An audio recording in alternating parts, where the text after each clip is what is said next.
صدقادو وحي باختيساب النبي يري صلى الله عليه وآله وسلم تطفئ الخطيئة كما يطفئ الماء النار صدقادو سيدا بيها مركا دبك لغوشو دبك أبختيو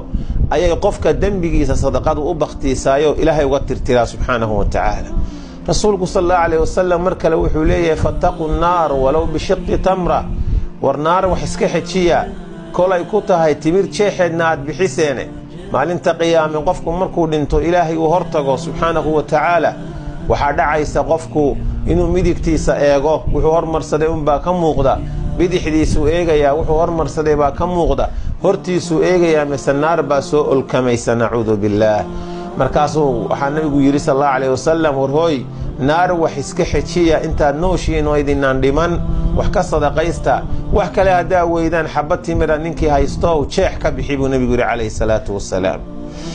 nabigu sallallahu wasallam alayhi wuxuu tilmaamay dadka arshiga aakhira harsan doona waxa kamid dadka mutasaddiqiinta rajulun tasaddaqa bi sadaqatin fa akhfaha hatta la ta'lama yaminuhu ma tunfiqu shimaluhu dadka arshiga ilaaha aakhira harsan doona waxa kamid qof sadaqad intuu bixiyay qarsoodi u bixinaya oo aan cidna ogaanayni isqarinaya midigtiisu waxa ay bixinayso bidixdiisu kama warqabto nabigu xadiiska saxiixa ee Bukhari uu soo saaray inna sadaqata sirri tudfi'u ghadab ar-rabb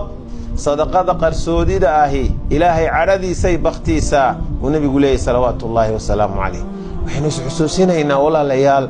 waqtiga la joogo maalintaadu waa maalintaad nooshahay